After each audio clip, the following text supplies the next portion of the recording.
This is episode 100 of the Legendary Frogcast, everyone. Yay! 100. Yay! Very special guest. But first, I'm Joseph Blanchette. This is Mark Schneider and Chris. Hello. And this is technically a Toonwerks podcast, and we're going to talk to Brad Jones about Lloyd. And Lloyd is here too. He's sitting right next to me. He's not paying attention. He's just watching like windows. He's taking in the fame and everything. Exactly. It's already got to his head. Not aware, Brad Jones is the Cinema Snob online. He does online reviews of really bad movies that probably no one's ever heard of. And some really awesome movies like Caligula. Yeah. And he is the creator of Lloyd, the cartoon he released last week, and we basically animated and drew and made awesome. Hell yeah. Hell yeah. So, it's Lloyd and Brad approved. There you go. Yep. Yeah, Lloyd is Brad approved. Definitely Lloyd approved. So there was you met Brad in like conventions and all that stuff, right? Yeah, that's where we first got to meet each other. It was at Wizard World a bunch of years ago. I was wandering around and I saw, oh hey, there's a Cinema Snob booth. And he wasn't there at the first time, but then he was there the second time. I got to take a picture with him and put a crown on his head. and don't forget asking Sarah if she was Nadine in Red Letter Media. Oh, yes. I thought she was Nadine from Red Letter Media, and apparently you only found out just that week that she wasn't Nadine. Who, me? Yeah, that's what you said. You're like, Sarah locked eyes with you. It was like, and then you're like, don't look at me. I only found out you weren't her this week. Oh, right. I thought for sure Sarah had been going over to Red Letter Media every week. Like they do look a little bit alike. Yeah, they look a lot alike. Yeah. She's like a double sidekicking on the side. You said that to me about Sarah being Nadine, and that you were going to come back when Sarah was there and talk to her. And me and Brian were like, right on. And me and Brian looked at each other and went, well, they'll figure it out. And I wouldn't. Oh, memories. So was it that like your old series Game Boys, which is another animated show you did a few years ago? Yeah. Were you looking for animators for that, and then Crispo approached you about that, right? Yes, because we done several of the same cons together, and it was at one of them up Anime there. Midwest. Anime Midwest. It was at Anime Midwest when we started talking about the possibility of a season 2 of Game Boys. Because it was season 1 of Game Boys, like it went incredibly over budget. It wasn't incredibly well received, but when it got to like the last couple of episodes of Game Boys, especially when it involved Sasquatch and when it involved like the baseball episodes, I kind of thought it was coming into its own. Like I really had an idea of where I wanted to go with it, but Alex, who was the voice of the character Ray in Game Boys, he had moved away, and Jake went to go live on a farm. And up north to Frolic. So I was like, okay, so there'll just not be any more Game Boys, I guess. But I had other ideas in mind for some other animated things that I had wanted to do, and Lloyd was one of them. Do you think it was like kind of a lucky turn of events that the Game Boys didn't happen and we ended up doing Lloyd instead? Like, do you think that was ultimately like a better thing in the end? Yeah, because I think Lloyd's a much better show. Like Game Boys was kind of like a practice series. It was actually, sorry to interrupt, but it was I do remember we did start with coming up with like some pre-production artwork and a couple of things before we kind of I forget exactly what happened. We were working on our last episode of Wonders and our previous cartoon, and we just sort of like fell out of keeping in contact with what was going on in the project and probably some other stuff. Really unprofessional. Luckily, Chris managed to, I guess, meet up with you at another con way after that. Yeah. And that was going to. That's where Lloyd came up. Yeah. That con is Days of the Dead. Yeah, yes. Days of the Dead. And Lloyd, what I mean by Game Boys was like a practice series. It was more from my point of view in terms of like writing for an animated series and things like that. So I kind of like once Game Boys started nearing the end of it, it was supposed to be more episodes than what it was, but it just went entirely too over budget. For me, Lloyd is I think it's a better idea. I think it's a better show. When you look at both pilots, the pilot for Lloyd and the pilot for Game Boys, the animated series, they're both night and day. Like, I kind of joked that, like, there was a couple of commenters who had said something like they're looking forward to Lloyd, but at the same time, they didn't like Game Boys. And I think I responded and said, consider Lloyd to be like my apology for Game Boys. That's right, I saw that one. Lloyd, go ahead, Joseph. Because Lloyd like actually has like a character arc in this first episode, and like all of Game Boys was really just a bunch of like just little gags strung together.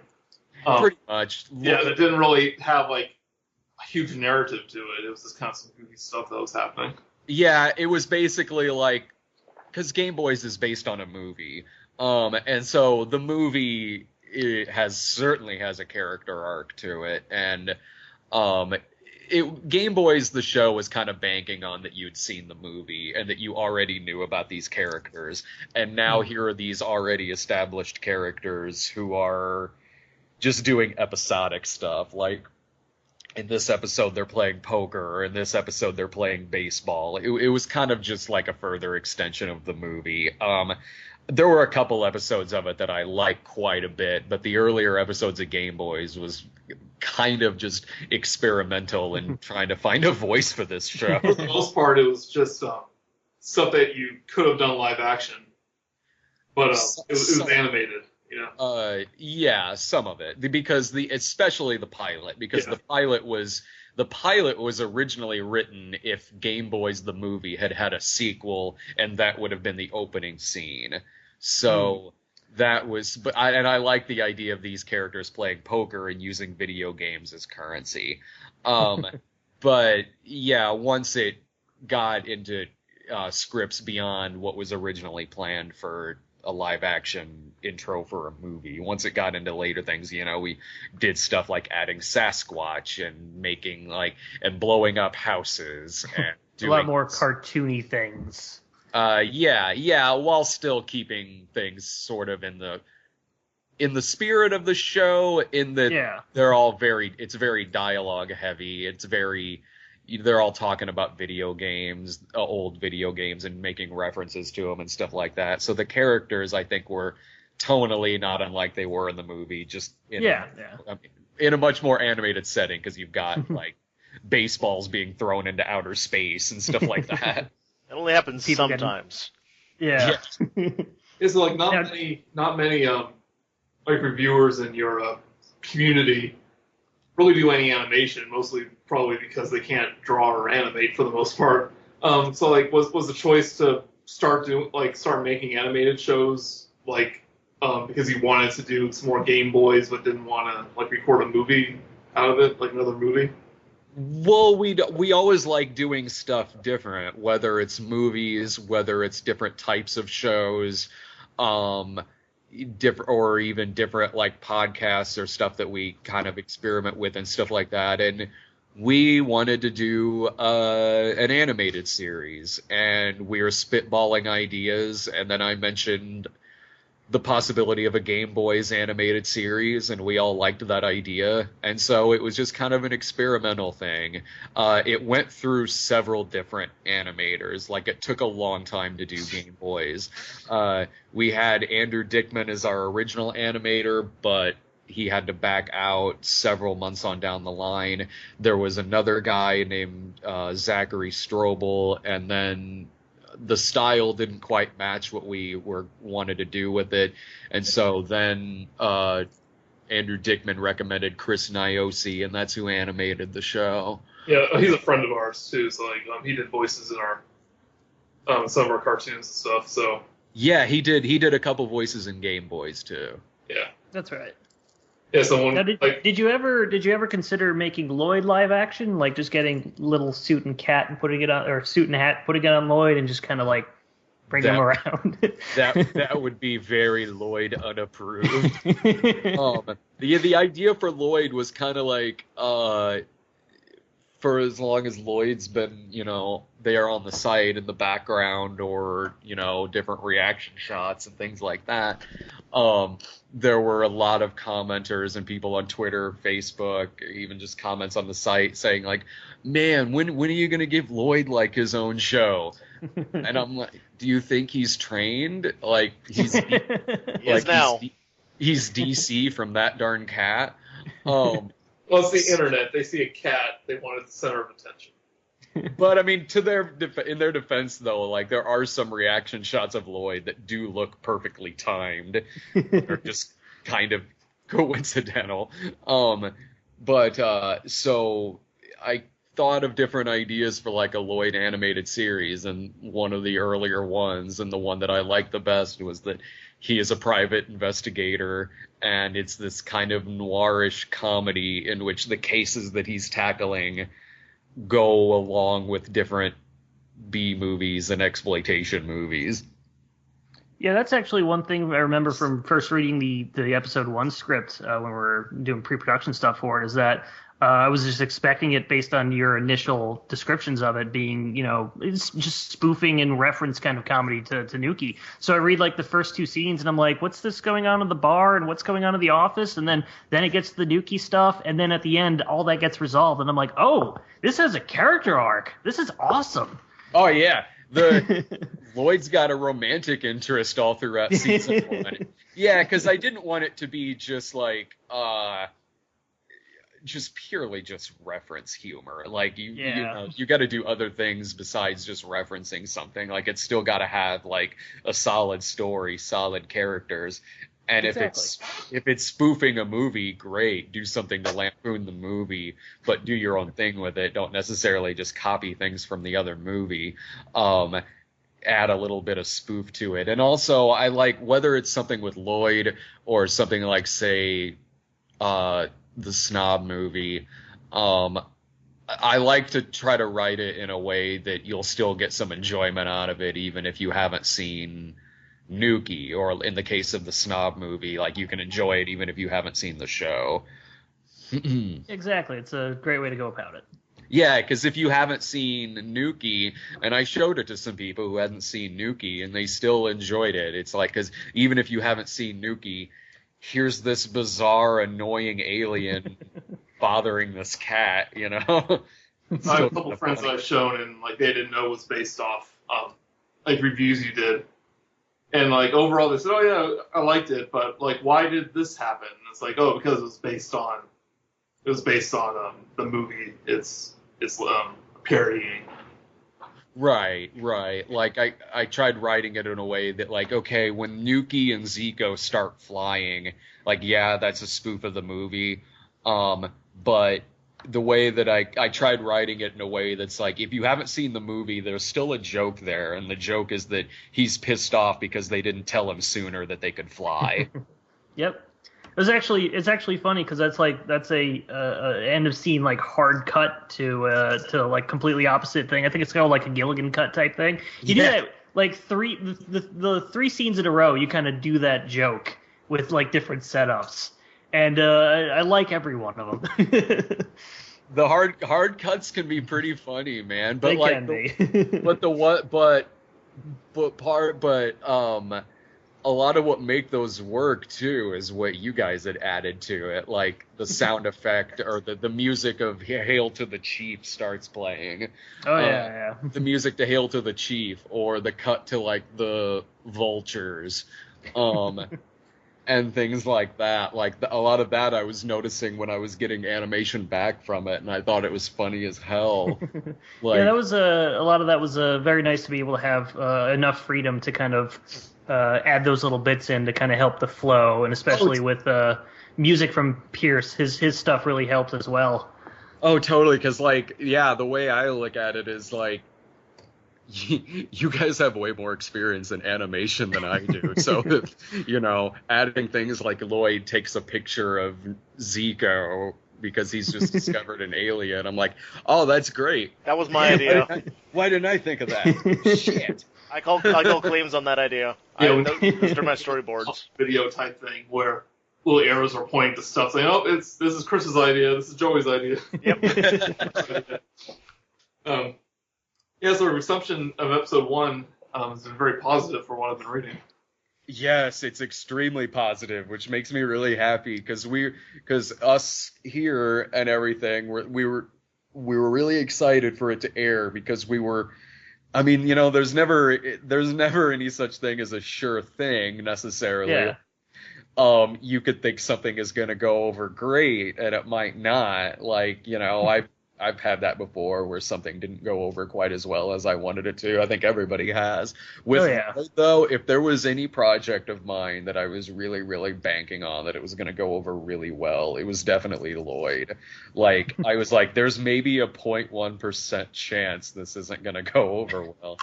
I think that's how many of the people that reviewed it badly was like 0.1%.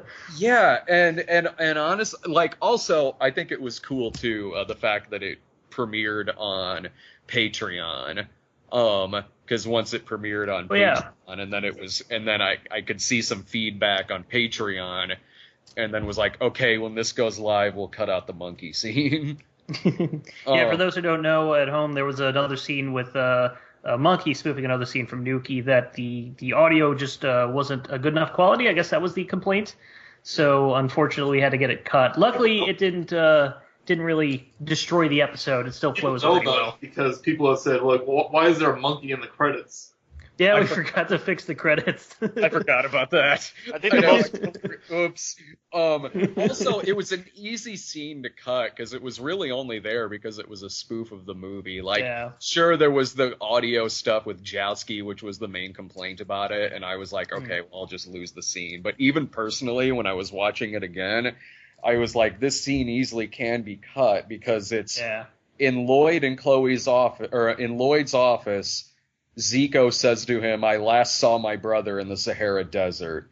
And then when Lloyd and Zico are with the monkey, Lloyd says, have you seen an alien that looks like this? And the monkey says, yes, I sent them off to the Sahara Desert. So it was a scene that was only there just to spoof the movie. Yeah, so like we were putting together audio, we were all saying, this is the one scene that can just go, probably. And I'm used to editing in post. So if I'm cutting something, I mean, sometimes sure you can look at a script and be like, okay, yeah, that can easily be cut or changed, but I mean, I'm so used to editing in post and things like that I kind of at least need to at least hear like maybe an audio version of it, or at least see something before I'm like, okay, this can go, and that can go. That's just kind of what I'm used to. Oh yeah, and that same with us. It's being able to see it. You sometimes you just can't pick up on the flow and the pacing from script alone. Sometimes you just got to see the final product and see if it works. With animation, it's a little harder because we usually do the editing sort of as we're going. Yeah. And then what we gave to you, I think I did a couple of edits. Like 1 or 2 edits on our end in post just to tighten things up, and then everything else was just sent to you straight up how we initially had it in the audio. That scene started and ended with them driving in a car. I know, it was an incredibly easy scene to cut. Like you can't even tell anything is missing. I'm a little sad. I'm a little sad because it did have a bunch of art assets, but it's like, yeah, that's what happens. That's how it goes. Yeah, but I'm still gonna put the scene up on YouTube. And that's the other thing. It's not gone forever. So No, not at all. Not at all. Like, I'm still gonna put the scene up on YouTube. I was planning on doing that anyway, but I definitely feel like I have to now since it says Alex Jowski as the monkey in the end. Not just the monkey, he's like the Monkey King. The Monkey King. Yeah. Yeah. So we had a lot of fun working on it. It was a pretty smooth production if you don't count like the problems we had with the backgrounds halfway through. Which we talked about in our previous podcast. So if you want to hear about Casey leaving, you can go listen to that. It's a very, very sad story. Oh. Yeah, there were a couple of commenters that were like, I was worried about this because of a couple of the production delays, but sweet, it's amazing. My favorite, I don't know about you guys, but my favorite comment was from the guy on YouTube, who said, why would you have an Englishman playing an African child? Kind of poor casting, don't you think? My favorite ones are the ones with like people just complaining about Film Brain being tiki, and I just keep thinking in my head that it's bastard Film Brain just ruining the production of Lloyd. Damn it, bastard Film Brain! Yeah, my idea for it is anytime there's a foreign character, it will be Film Brain doing the voice. Like, my favorite comment was the guy who had closed caption, like the YouTube closed caption option on, and he was saying like, why would you make subtitles if they don't even match the words? I saw that. I saw that too, and at first I was like, "What?" Yeah. and then I put the captions on and was like, "Oh, this is hilarious." These captions are all over the place. I like that even the the small percentage that didn't care too much for it. There wasn't really many people who. The people who didn't like it were just kind of like, I didn't care too much for it, not really my thing. It wasn't anything really extreme or angry or pissed or anything like that. It's like nothing you'd expect from your normal YouTube commenters, It's like you expect them to be the worst. And there's, I think, only like one or two that I can think of that I saw that were just like, I didn't like it, blah, So the rest were just kind of like, not my thing. For the Christmas episode, can we expect to see Fat Grandma? There's an idea that I had for, and I'll probably do it with Lloyd too, because in Game Boy Season 1, the last episode, or like a DVD exclusive episode, was going to be the Sasquatch Holiday Special, and it was like a spoof of the Star Wars Holiday Special. Oh my God. Fat Grandma could easily be part of that. Because Fat Grandma is kind of in the Star Wars Holiday Special when they're watching that cooking show. Stir whip, stir whip. Yeah, exactly. Oh boy. I know Chris has to leave in a few minutes. So if there's anything you wanted to say about the episode, we can start wrapping things up. Well, if you haven't seen it yet, watch it. Go to cinemasnob.com, check it out. And we're starting to work on episode 2, so hopefully it's just as good as the first one and people like it just as much. I hope so. We're going to do our best. We're going to do our best. It will also be Lloyd approved. Yes. And thanks, Brad, for coming on. Oh, thank you. Thanks a million. And thank you, Chris. Thank you, Mark. And thank you, me. Yes, and thank you, me. Thanks to Grant, Casey, and Pierce, who also worked on the movie. And we'll see you guys next time. Bye, everybody. Goodbye. Bye. Salutations.